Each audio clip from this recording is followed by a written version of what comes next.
Hi, my name is pepebilv and I am a Twitch emote artist, and today's video I'm going to give you 6 ways to make really awesome emotes. I'm going to talk a little bit about the exporting process as well. This isn't so much going to be a step-by-step opening a file in your art program of choice kind of video. It's going to be more about how to improve emotes if you're already drawing them. Because really, to draw emotes, you're just drawing the kind of art you'd normally draw, but really small. A little bit about me, I am a full-time freelance artist and I make my living making emotes. That's 95% of what I do. I've been drawing emotes since 2016 and I'll show you what my first few emotes looked like. And about a year later I was able to quit my retail job and support myself fully off drawing my art. Let's jump into it! Tip number 1, use a small preview window. This could be the navigator or it could be an alternate window in applications like Photoshop or Clip Studio Paint. But basically we're going to keep a second preview of the digital file that we're working on shrunk down or zoomed out so that we have a constant preview of what our art looks like when it's going to be that little emote size. This is almost like a quality of life tip because it means that you have a constant reference for how your art looks when it's going to be uploaded without breaking your workflow.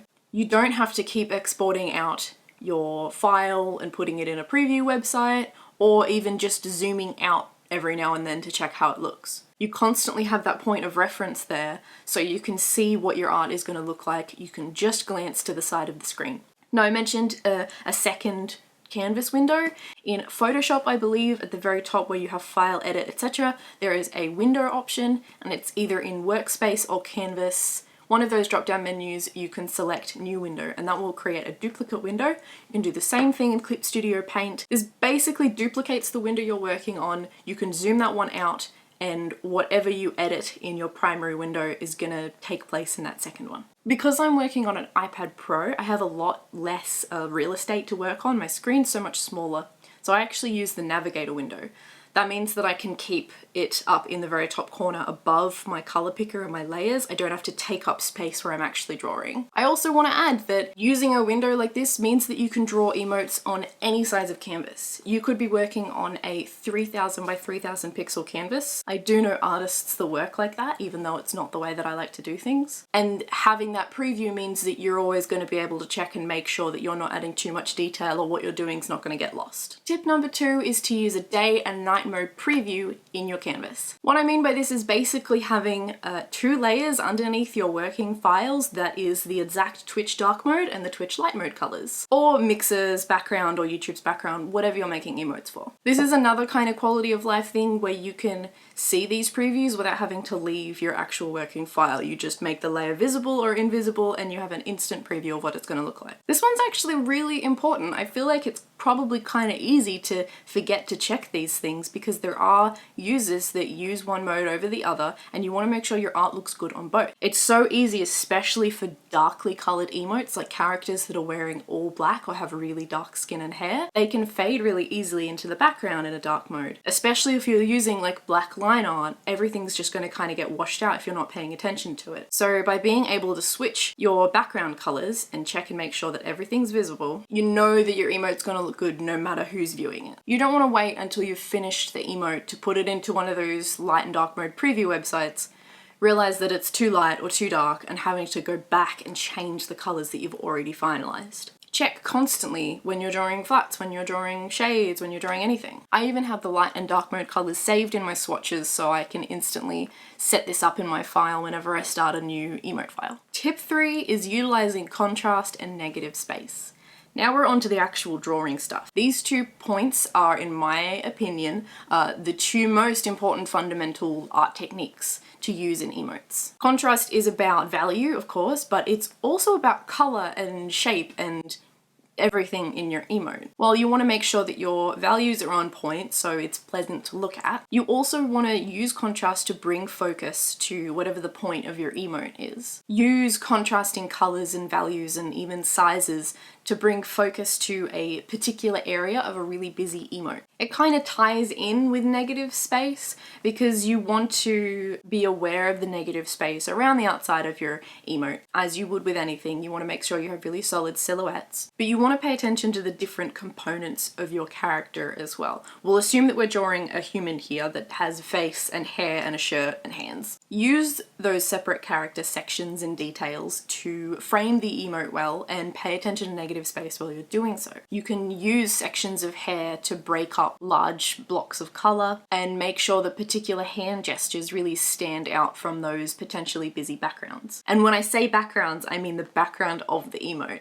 If we're drawing an emote that's an okay hand, I'm the background. You want the hand to be the focus, so you want to use contrast to put a shadow behind, play with values and colors, and make sure that the actual shapes around every individual piece of your detail is clear and concise. Tip number 4 is to exaggerate your emotions. This is of course style dependent. Some people are more cartoony than others, but I think it can still be played into most styles. In general, you want to enhance the eyes, the hands, mouths, if it's, a happy or yelling kind of expression. Since emotes are so small, you want to bring focus to those things and you want to see whatever the point of the emote is at a glance. Basically, don't be afraid to break the anatomy rules a little bit.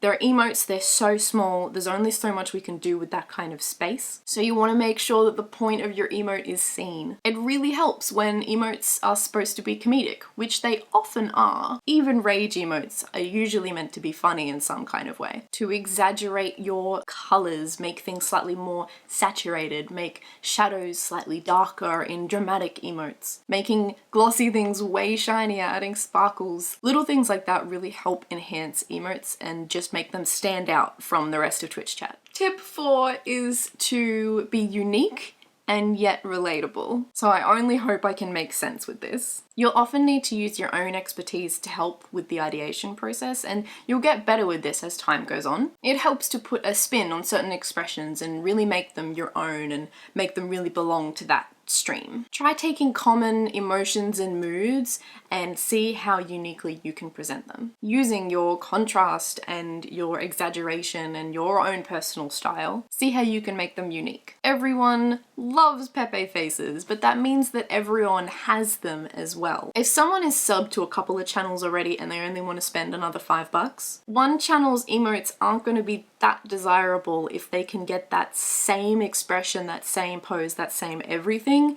from 100 other channels. What makes that channel stand out? What makes those emotes desirable? That brings us to the relatability part. Emotes are an investment for a channel because some people do subscribe for the art. Some new viewers who don't know the streamer that well, who aren't as attached or quite as long-standing in the community, might still sub because they really enjoy the emotes because of the art or the expression or anything. Inside jokes are fantastic and amazing for communities, but if every single emote is really obscure and slightly confusing to an outside onlooker, they're less likely to want to sub and use those emotes.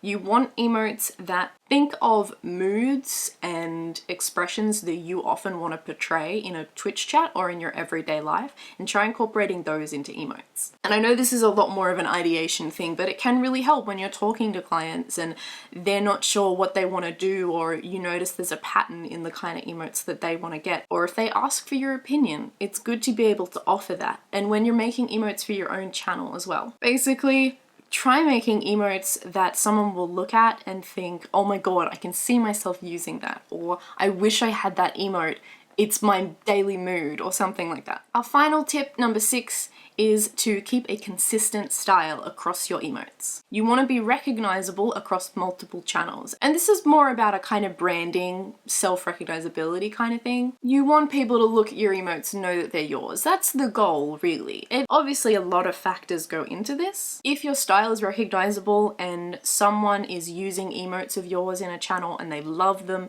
they might see your emotes that you've drawn for a different channel and want to use those as well, Be easy to find, be easy to contact, be recognizable. And I know this is easier said than done for some people, so I will break it down. If you have particular methods, preferences, shortcuts, muscle memories, favorite colors, favorite shapes, etc. That's your art style. When you have mental shortcuts that you make to make drawing easier, when you have go-to methods and tutorials in your mind while you're drawing a particular thing, that's your art style. It's not some elusive thing that you have to go on a soul-seeking journey to find and just obtain one day.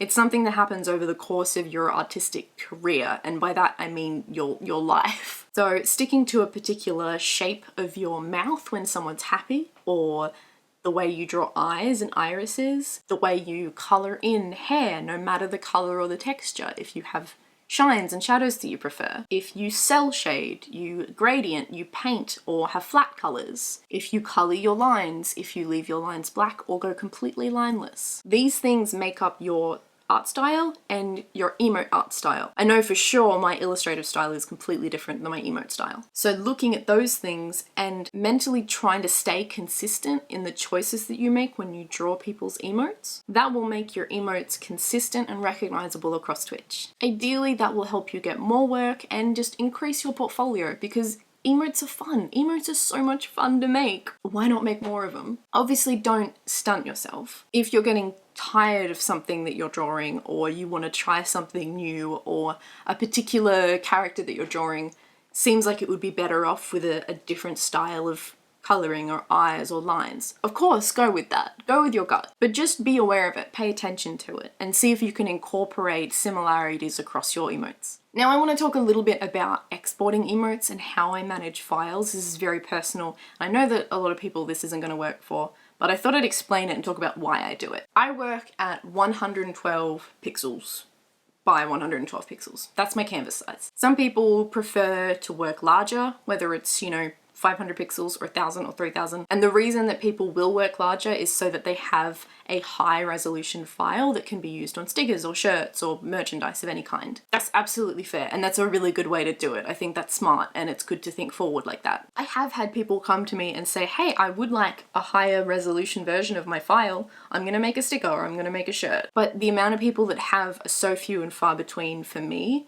that it's not worth me sacrificing my workflow to draw that large. I would rather just redraw the emote at a bigger size. I actually really enjoy doing that as well, and most people don't mind paying just for an hour or so of extra work. So the reason I draw at 112 is just because it's so much faster for me. Of course, drawing something smaller is not going to take as much time as drawing it larger. Just the way that the brushes operate and everything, I don't fucking know. But it's so much faster for me, I enjoy it, that's how my workflow works best. But the other reason is when I export my emotes, we have 3 different file sizes to save. We have 112 pixels, 56 pixels, and 28. For sub badges, it's 72, 36, and 18. Now, I'm not good at maths and patterns, but I figured out pretty quickly that is 100%, 50%, and 25% sized. The sizes are exact halves of each other. So that makes it really easy when I'm working on a bunch of emotes and a bunch of badges. In my art program, I can just say, all right, I'm gonna save out all of the 112 and the 72 pixel sizes. Let's go through and save each emote, each badge, with the settings set to 100% sized, name them all with _112 or _72 at the end of the file name. Bam, that's that one done. Next size, halve it to 50%, save every file again. Halve it to 25%, save every file again. It's super easy without having to switch between 36, 18, 28, all these different sizes. It makes my workflow from my iPad to my computer across the board so much smoother. I also want to add another tip when it comes to exporting to make sure you use the actual export option in your art program. I used to save files with the save as feature and then set them to be a PNG. For some reason, this makes the file huge. I used to have 50 kilobyte, 112 pixels, and then I'd have to go to compress PNG and compress them down, and it was a whole extra step to my process. But if you go File, Export, Export as PNG, or export still image in Clip Studio, there's no busy crazy settings that you have to go through. Just doing it this way, using that export feature, always makes them a lot smaller, and I haven't had to compress a single file. I would be a fool if I did not address this in this video. One of the questions that I get asked the most on every platform is, why does my 28 pixel file look so shitty? I'm gonna tell you a secret. Mine do too. I don't know how Twitch grabs the information for emotes or uploads them or whatever it does. I don't know why we need 28, 56, and 112 pixels. Because the 28 pixel file looks very different from the emote on the Twitch website. I'm gonna put up a screenshot on the screen now that shows one of my 28 pixel sizes, and then I'm gonna show you what it looks like on Twitch uploaded in chat. It seems like Twitch is actually grabbing the information of the art from the largest file size, so it actually turns out a lot crisper when it's being used on the website. Same thing with Discord. If you upload a 112 pixel image into Discord for emotes, it's gonna look mint. So there is no secret to saving out a really crisp looking 28 pix file. It just works. Just trust the system, it works. I think I've covered everything that I wanted to talk about and that I've been asked about. Please comment below if you have any other questions, or if you want me to expand on any of these, or need any more tips for anything like that. I'd love to help you out as much as I can. I've been doing emotes for what, 4 years now, fully self-taught, just looking at other art on the internet, trying to figure out what works for me. The more people I can help, the better. Sure, there are a lot of people making emotes on Twitch, but there are a lot of streams needing emotes as well. So if you enjoy drawing them, if you like making art that's small, give emotes a go. They're really, really fun to make, and it's very rewarding if you have your own channel or your own Discord server to fill that with your art that everyone can use. I'll leave you guys there. Thank you so much for watching. If you enjoyed this, please subscribe to my channel. I normally vlog, but I definitely want to bring out more guides and tip videos like this in the future. Until next time, lates.